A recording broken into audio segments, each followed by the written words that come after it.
What happens when a respected Hollywood actor sits down for what should be a routine interview only to face a host seemingly determined to challenge him? When the line between professional curiosity and personal attack gets blurred, things can spiral quickly. Today, we're unpacking the tense interview that ended with Michael B. Jordan walking off the Kelly Clarkson show, leaving viewers shocked and rethinking daytime TV. Before we dive in, don't forget to subscribe and share your thoughts below. We'd love to hear your take on celebrity interviews that go off the rails.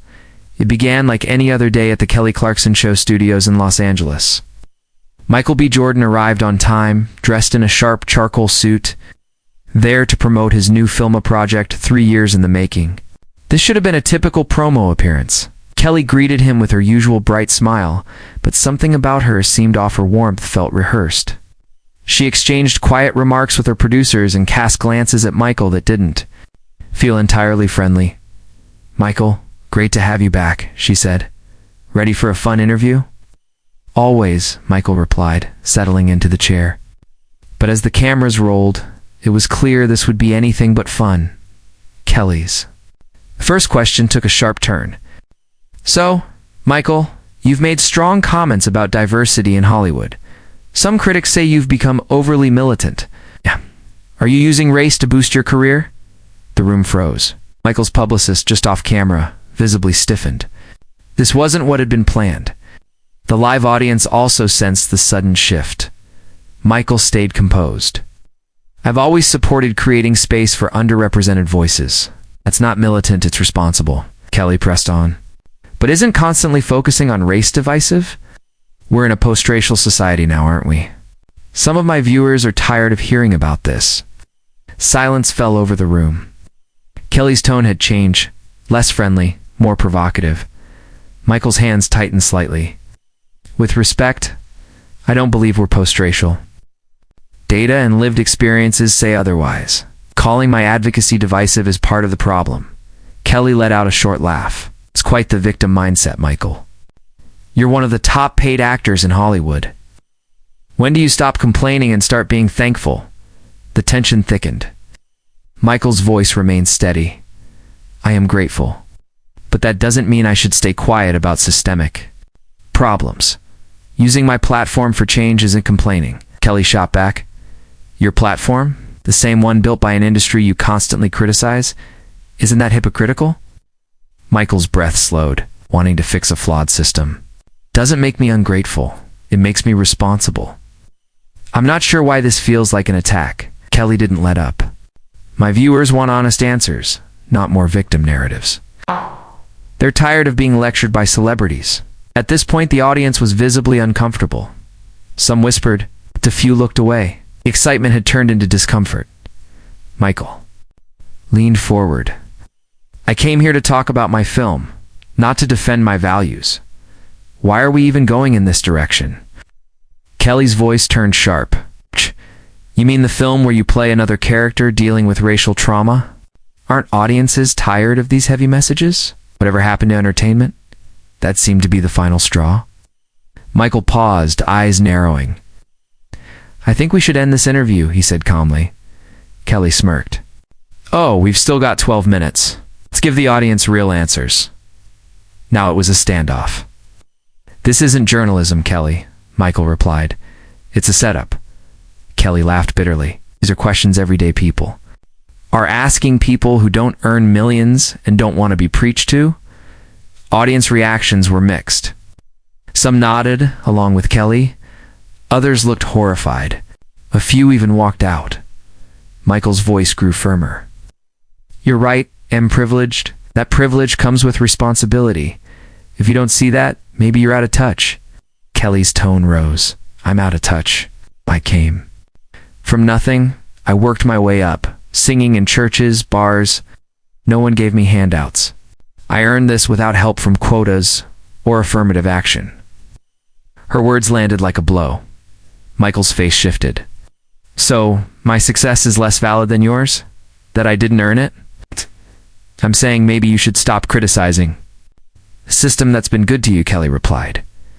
Michael stood, chair scraping loudly. "We're done here." Kelly raised her voice. "Sit down. You signed a contract." You don't walk away because the questions are tough. Michael looked at her and simply said, "Watch me." And with that, he walked off set, leaving behind a stunned studio and a conversation that's still reverberating far beyond the screen.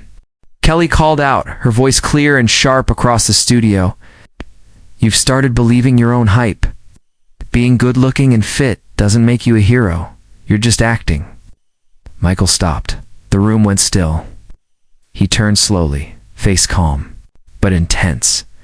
"And you know what your problem is, Kelly? You've forgotten where you came from? You've gotten so used to your platform, you think you can bring people down to lift yourself up. But you're only revealing your true self, especially when you think no one's watching." For the first time, Kelly's smile faded. "You don't know me," she said coldly. "I know enough," Michael replied. "You built your image on being relatable. But now you're showing your audience someone who attacks guests instead of lifting them up." The audience was silent. Some pulled out their phones despite the rules. Behind the camera, Kelly's producer signaled urgently, pointing to the exit. She ignored him. "You want to talk about platforms?" she said, voice tight. "This is mine. If you can't handle real questions, maybe stick to safe interviews." "Real questions?" Michael's voice was now barely audible. "You haven't asked one? You've assumed, accused, and twisted my words?" "Fine," Kelly snapped. "Here's a real one. Would your career be where it is if you were white?" The room gasped. Even the producer froze. Michael paused, breathing steady. "That's not a real question. It's bait. Asking it shows exactly where you're coming from." "It's a fair question about the industry," she pushed.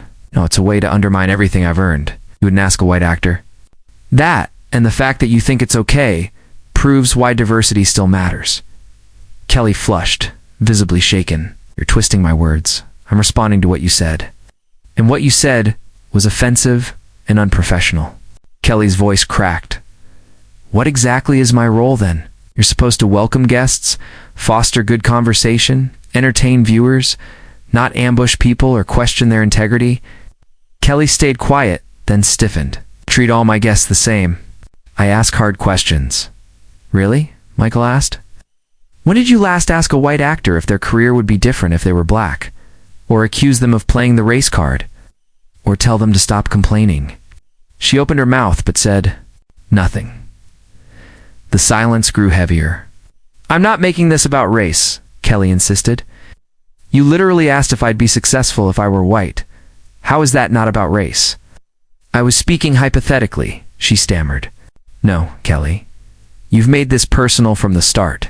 You questioned my integrity, my work, my right to speak about my community.